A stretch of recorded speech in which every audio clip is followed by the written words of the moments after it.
بالله السميع العليم من الشيطان اللعين الرجيم.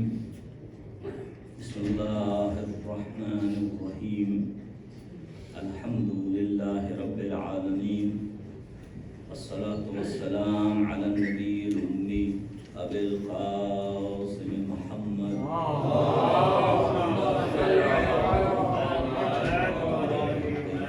الطاهرين المحكومين المظلومين الذين أذهب الله عنهم الرزق وطهرهم تطهيرا.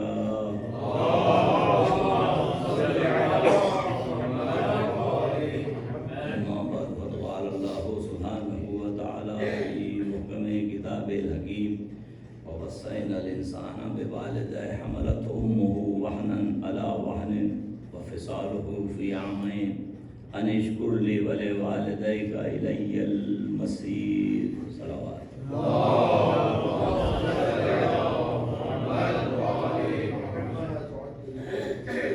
اس کے جو نوحہ تو نہیں پڑھنا ہے، اس کا وقت نہیں ہے. صلوات دیجیے.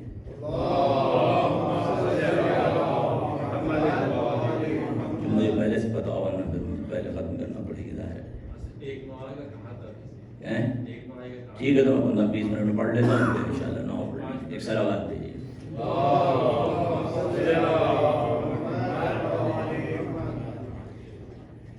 عالم ارشاد فرماتا ہے کہ ہم نے انسان کو اس کے والدین کے بارے میں نصیحت کی. اس کی ماں نے کمزوری پر کمزوری سہ کر اسے اٹھایا، عمل جو ہے اس کا پیٹ میں بوجھ اٹھایا. اور اس کے دودھ چھڑانے کی مدت 2 سال ہے. وہ نصیحت کیا ہے؟ میرا شکر بجا لاؤ اور اپنے والدین کا بھی توبہ کر. تمہاری جو رجت ہے، جو باز ہے، میری طرف ہے. وصیت یعنی تاکید، وہ حکم جو تاکید کے ساتھ، جس کو ضروری اس کو انجام دینا، بجا لانا ہے. لہذا واجب نے اس کو ایک ایسے حکم کے طور پہ پیش کیا، تاکید، اور وہ بھی اپنے ساتھ. یعنی انسان والدین کو حقوق کو خیال رکھے، احترام کے ساتھ، حسن و سلوک کے ساتھ، عزت و احترام، یعنی جو والدین کا جو مسئلہ ہے. اس لیے وصینا کہا جائے گا تو اس میں حکم بھی ہے، نصیحت بھی ہے، تاکید بھی ہے، obligation بھی ہے، سبھی کچھ ہے. یعنی ان کی اطاعت جو خدمت ہے، ان کی وہ اطاعت جو ہے وہ محبت کے ساتھ، احترام کے ساتھ، خدمت و احسان کروائیے. اس کے بارے میں والدین سے نہیں کہا جاتا کبھی بھی کہ بچوں کے بارے میں، چونکہ اللہ نے ان کی فطرت میں رکھ دیا، تو ان سے کہنے تو نہیں بچوں کا اپنے خیال کرنا. ان سے ضرورت ہے، بچوں سے ضرورت ہے، کیونکہ وہ بھول جاتے ہیں اپنے کل کو. وہ یہ بھول جاتے ہیں کہ یہاں تک آپ کیسے پہنچے، آپ کو کس نے پالا، کس نے پرورش کی، کس نے آپ کو یہاں تک کھڑا کیا، کس نے آپ کی مدد کی. تو جانے والی نسل جو ہے اس کو یاد دلانا اللہ کا کام ہوتا ہے کہ جو نظر جا رہی ہے آپ پر ان کے حقوق کتنے ہیں.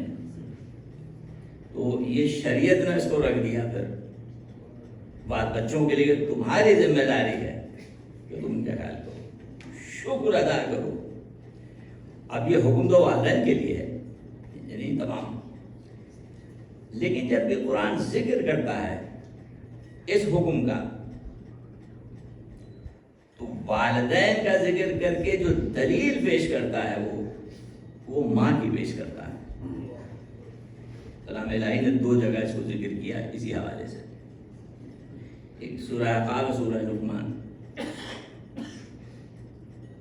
یہاں وہی شان یہ دہرایا جاتا ہے وَوَصَّيْنَا الْإِنسَانَ بِوَالِدَيْهِ احسانا. ہم نے انسان کو تاکیدی نصیحت کی ہے کہ وہ والدین کے ساتھ احسان سے. کیوں؟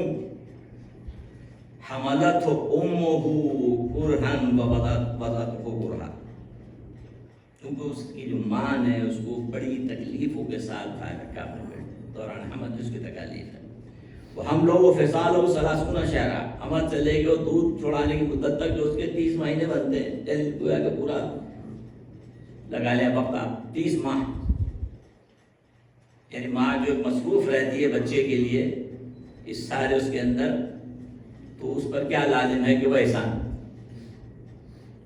یعنی والدین پر احسان کیوں کرنا چاہیے، اس کی دلیل یہ جو ماں ہے تمہارے سامنے، والدین کو تو دونوں کو کے لیے واجب ہے، مگر اس کی مثال کیا دی ہے دلیل میں، یہ دیکھو ماں کو اس نے تمہیں کس طرح پیدا کیا ہے، اس نے کتنی تکلیفیں اٹھائی ہیں حمل سے لے کے اور پورے مدت تک تمہاری پرورش کے، جو 30 مہینے جس میں 2 سال دودھ پلانے کا ٹائم اس میں شامل ہے، تو یہ دلیل ہے کہ یہ احسان کا مطلب ہے کیا ہے کہ مہربانی، نیکی، بہترین طریقے سے پیش آنا.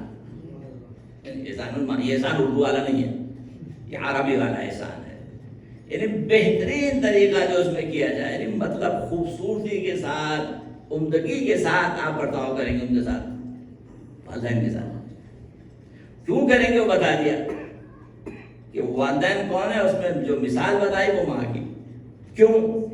اس لیے کہ ماں کے جو ہے وہ آپ احساسات وہ آپ خود مشاہدہ کر سکتے ہیں کہ ماں کتنی تکالیف اٹھاتی ہے، کیونکہ آپ اپنے سامنے بچوں کو دیکھتے ہیں پلتے ہوئے، تو آپ دیکھتے ہیں واقعی ماں جو ہے مطلب حمل سے لے کر اور 30 سال تک پورا جو زمانہ ان کا تقریباً 30 سال، وہ کس قدر زحمت ماں اٹھاتی ہے. تو اسے آپ آسانی آبزرو کر لیتے ہیں، آپ دیکھ لیتے ہیں، مشاہدہ کر لیتے ہیں، خود انسان جو ہے اس کو اچھی طرح معلوم ہے. تو قرآن نے 2 مقامات پر احسان ہر جگہ قرآن ذکر کرتا ہے، لیکن جہاں پر ذکر کیا دلیل استدلال جب دیا اس میں ماں کو رکھا. وہاں بھی یہ کہا کہ تمہارے ماں نے زحمتیں کتنی اٹھائی ہیں، تو پھر کیا ہے احسان کو والدین ہے سامنے احسان ہم نے نصیحت کی، تاکید حکم دیا آپ نے.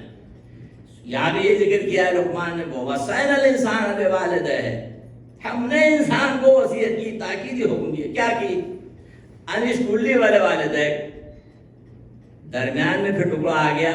کیوں؟ شکر کیوں ادا کریں؟ حملتہ امہ وہنا علی وہن وفصالہ فی عامین، چونکہ اس کی جو ماں ہے اس کو زحمت پر تکالیف سہ کر کمزوری میں کیا کیا، اس نے اس کو اٹھایا، اس کے حمل کو نے اس کو، اور 2 سال جو ہے اس نے اس کو دودھ بھی پلایا ہے.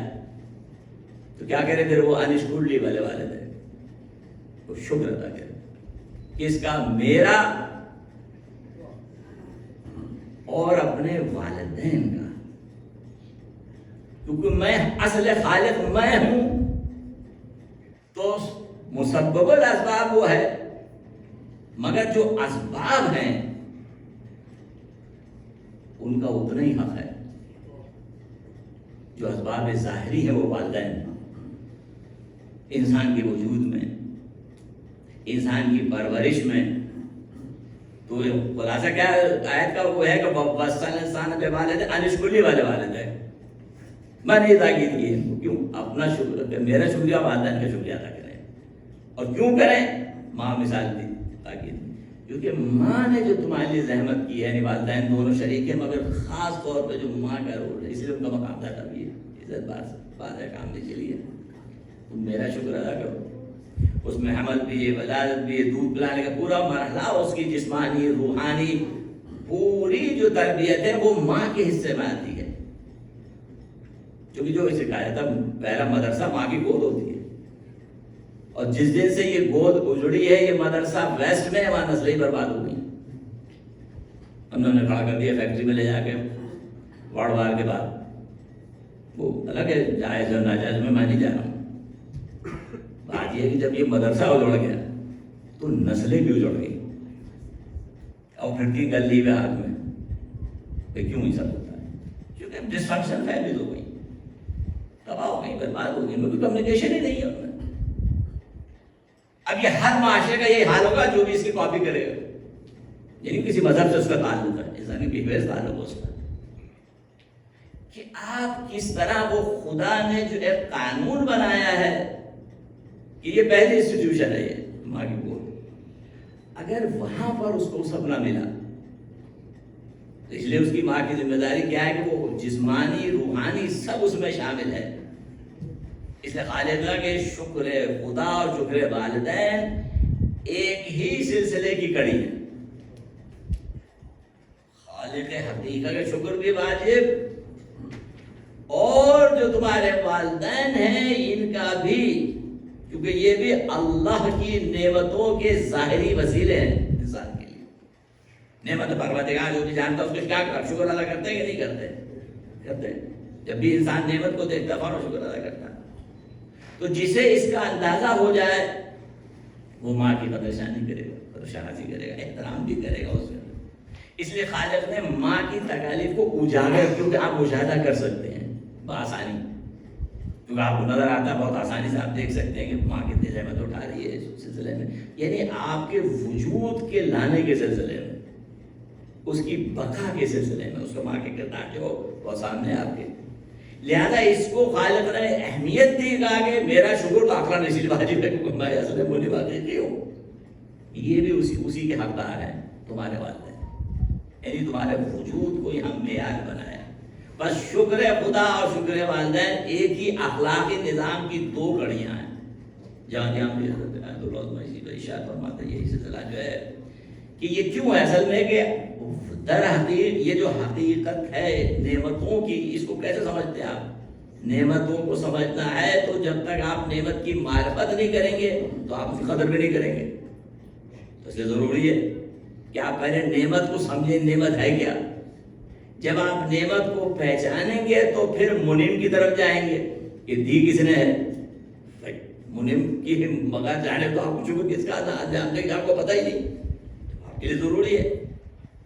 تو ماں کی جو عظمت ہے اس کو رسالت الحقوق میں آپ کے امام زین العابدین علیہ السلام نے فرماتے ہیں کہ تمہاری ماں نے تمہیں اس طرح اٹھایا جس طرح کسی نے کسی کو نہیں اٹھایا. یعنی تمہاری تربیت کے عمل سے لے کے نیند، سکون، تکالیف سب قربان تمہارے لیے، سب چیز برداشت کیا تمہارے وجود کے لیے. اس لیے ماں کے حقوق کا بدلہ ادا نہیں کیا جا سکتا سوائے اس کے جس کی اللہ مدد کرے. امام کہہ رہے ہیں کہ یہ نہیں ہو سکتا ادا مگر کہ اللہ کسی کی مدد کرے کہ وہ اس فریضے کو انجام دے سکے. یہ اتنی بڑی بات ہے، ایک معمولی بات نہیں ہے. امام فرما رہے ہیں یہ نہیں ہو سکتا مگر یہ کہ اللہ کسی واقعی مدد کر دے کہ وہ اس کو واقعا انجام دے سکے، اتنی حق جو ہے اس کو وہ ادا کر سکے. تو ماں کی جو سلسلہ ہے تربیت، اس میں اس کی دعا بھی شامل ہے، تربیت ساری چیز اس کے اندر وجود کے اندر اس کے آتی ہے. تو ماں جب کردار کو کسی بھی معاشرے میں، کسی بھی سوسائٹی میں، ضروری ہے کہ اصل کردار کیا ہے. یہ جملے کو میرے یاد رکھیں کہ مرد ہو یا عورت، اسے اپنے تخلیق کا جو سبب ہے وہی اس کا معیار ہے. خالق نے اسے کیوں بنایا، اسی کے دائرے میں اس کی عظمت کو پہچانا جائے گا. آیا اس نے فلفل کیا یا نہیں کیا.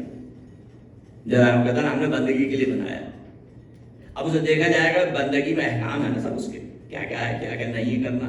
آیا اس میں اس نے کمال حاصل کیا یا نہیں کیا، یہ طے شدہ بات ہے. تو جو ماں کی ذمہ داری ہے وہ کسی بھی معاشرے کی تباہی کی بنیاد جبھی ہوتی ہے جب ماں کے کردار ختم ہو جائے. ہمارے اردو شاعر میں شعرا بہتر جانتے ہیں کہ غزل ہمارے اردو زبان میں کہا جاتا ہے کہ عورتوں سے باتیں کرنا یا عورتوں کی باتیں کرنا، یہ غزل ہے. مگر میں کہوں جب غزل خود غزل کہنے لگے اب کیا کیجیے. عربی غزل کا مطلب یہ عورتوں سے باتیں کرنا، عورتوں کی باتیں کرنا. اب جہاں غزل خود غزل کہنے لگے، اب یہ شورے جانے کو اس کو کہاں سے کیا جائے اس لگا.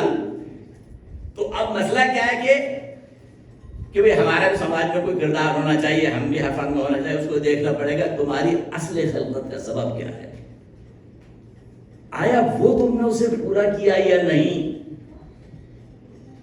اس لیے عورت کو شمع خانہ بنایا، شمع محفل نہیں بنایا.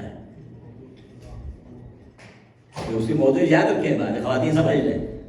آپ کو شمع خانہ بنایا، شمع محفل نہیں بنایا.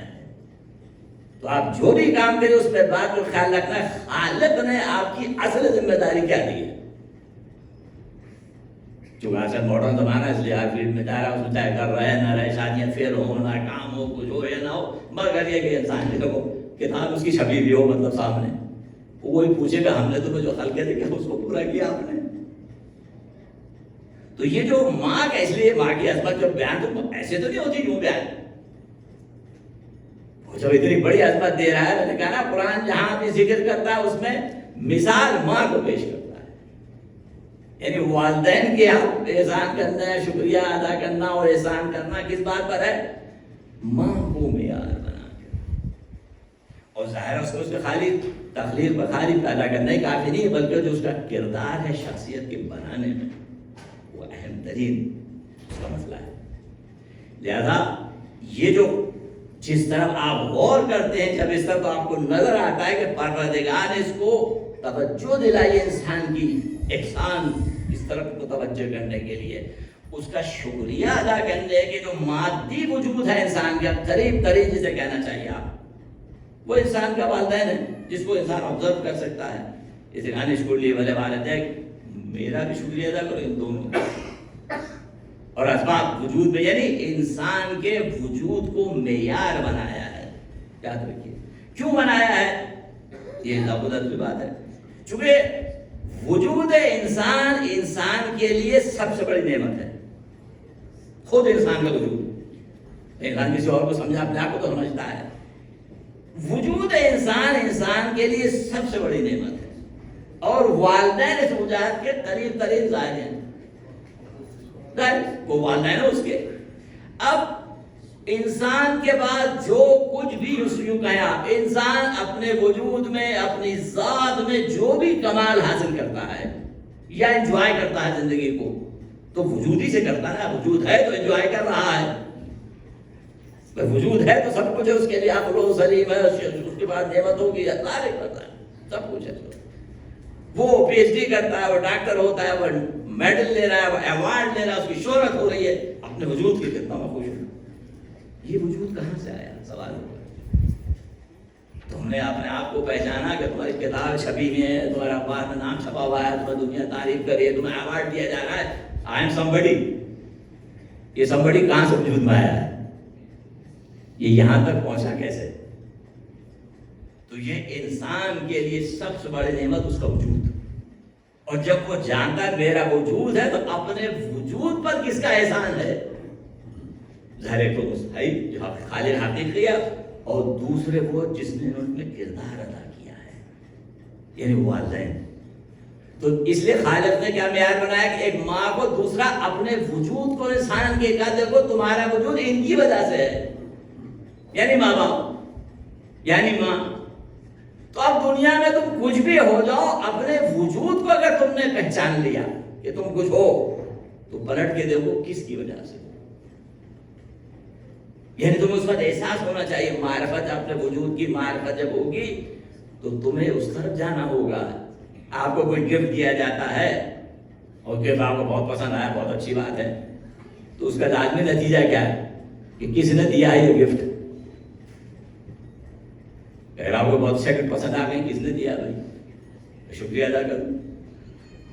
تو انسان کا وجود خود ایک اس کے لیے تحفہ ہے، کس نے دیا؟ خالق حقیقی وہ ہے، اور دنیا میں کون ہے اس کے اسباب میں؟ یہ والدین۔ تو جب بھی انسان اپنے وجود کو پہچانے گا تو وہ فوراً جائے گا کہ اس وجود کو یہاں لانے والے کون ہیں، اس کا لازمی نتیجہ ہے وہ احسان سے کام لے گا، شکر ادا کرے گا، چونکہ انسان کے لیے ذات کی معرفت سب سے بڑی مسئلہ ہے۔ وَفِي الْأَرْضِ آیَاتٌ لِلْمُوقِنِينَ، زمین میں یقین رکھنے والوں کے لیے نشانیاں، وَفِي أَنفُسِكُمْ، اور تمہارے اپنے نفوس میں، افلا تبصرون، تو کیا آپ دیکھتے نہیں ہیں؟ تمہارے اپنے وجود میں نشانیاں ہیں بھائی، تمہاری ذات، اپنی ذات کو پہچانو، زمین میں نشانیاں تو بکھری لی ہیں، مگر تمہارے اپنے اندر بھی اپنے آپ کو تو دیکھو۔ تو جب بھی تم اپنے وجود کی معرفت حاصل کرو گے تو پھر ان کا شکریہ ادا کرو۔ ایک خالق حقیقی، دوسرے وہ جنہوں نے اس میں ایک کردار کو ادا کیا ہے، یعنی دنیا میں بھی لانا اور دنیا میں لا کے پھر تمہیں اس مقام تک پہنچانا۔ لہذا انسان کی سب سے بڑی چیز یہ ہوتی ہے کہ انسان سب سے زیادہ اپنے وجود سے فائدہ اٹھاتا ہے. بھائی وجود نہ ہوتا تو کچھ بھی نہ ہوتا. وجود ہے تو میں ہوں، اور اس کس کی وجہ سے ہوں؟ اس ذات واجب کی وجہ سے، یا وہ جو زمین پر ہیں میرے والدین، انہوں نے اس میں ایک کردار ادا کیا. اس لیے شکر الہی، شکر والدین اللہ نے ایک ہی آیت میں جمع کر دیا. میرا بھی شکریہ اور ان کا بھی شکریہ. یہ وہ کردار ہے جو اللہ نے متعین کیا، اور والدین جس فریضے کو انجام دیتے ہیں. دیکھیے عجیب بات ہے، یہاں تو صرف اس بات پر کہ انہوں نے پالا ہے، صرف اس بات پر خالق نے شکر کو واجب کر دیا. اور وہ والدین جو انسان کو مومن حقیقی بنا دیں، یعنی خالی لائیں نہیں دنیا میں، انسان مومن بھی بنا دیں، یعنی جنت کے لیے لائق بنا دیں، جہنم سے بچا لیں. ان کا تو کیا ہوگا؟ یہ تو خالق نے سے مثال دی عام حالات میں، ایمان کو گھٹا کے بات کر رہا ہے.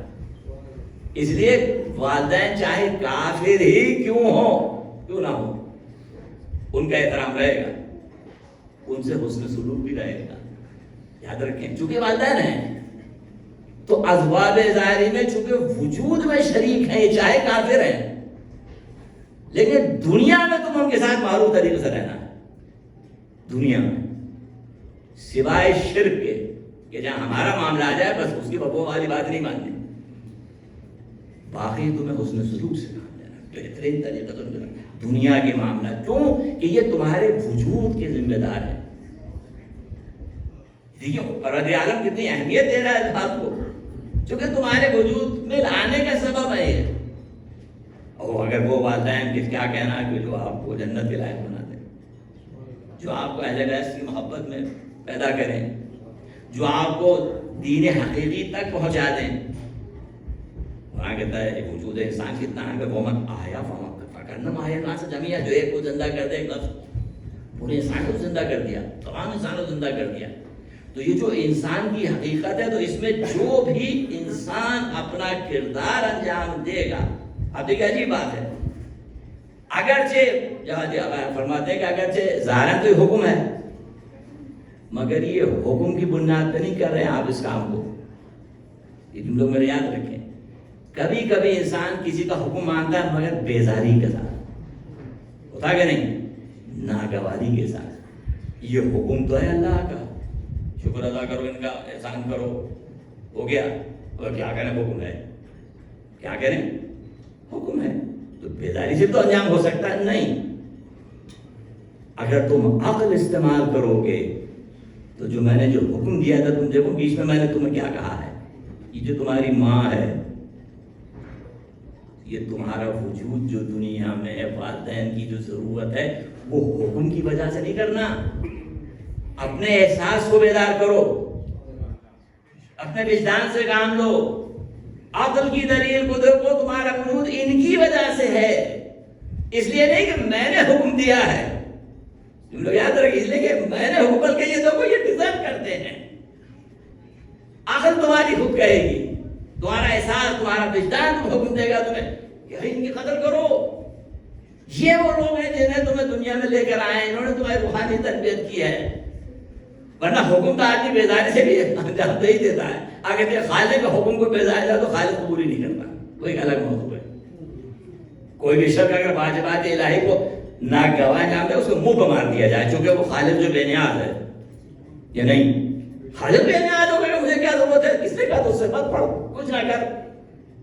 اپنے لیے کرے گا، میرے لیے تھوڑی کرے گا. ورنہ ناشکرا ہوگا، ناشکرا ٹھکانا جنت میں تو ہو نہیں سکتا. تو خالق کے بھی حکم کے لیے رضا کے ساتھ ہے، محبت کے ساتھ ہے، چونکہ وہ ڈیزرو کرتا ہے. عقل کو استعمال کر معرفت کے لیے. تو یہ جو والدین، تو خدا نے کیا کہا کہ اگرچہ حکم ہے، یہ وصیت ہے، لیکن کیوں ہے، اپنے وجدان کو دیکھو، عقل کو دیکھو، احساسات کو دیکھو کہ یہ ڈیزرو کرتے ہیں کہ نہیں کرتے. تم خود سر جھکے گا تمہارا، تم خود پہچانو گے، خود سلام کرو گے، ہاں بے شک. تو وہ جو احکام آئے، زیادہ اس کا مطلب نہیں ہے، وہ جو احکام آئے، وہ احکام کا مطلب ہی ہے کہ یہ نعمتوں کی قدر کرو کہ یہ نعمت ہے. یہ والدین خود نعمت ہے، ان کا وجود تمہارے نعمت ہے، ان کو تمہاری پرورش کرنا نعمت ہے.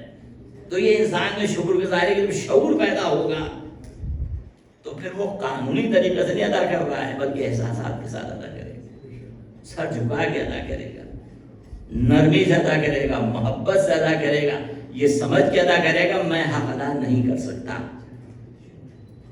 یعنی وہ کر کے بھی یہ کہے گا میں یہ حق ادا نہیں کر سکتا.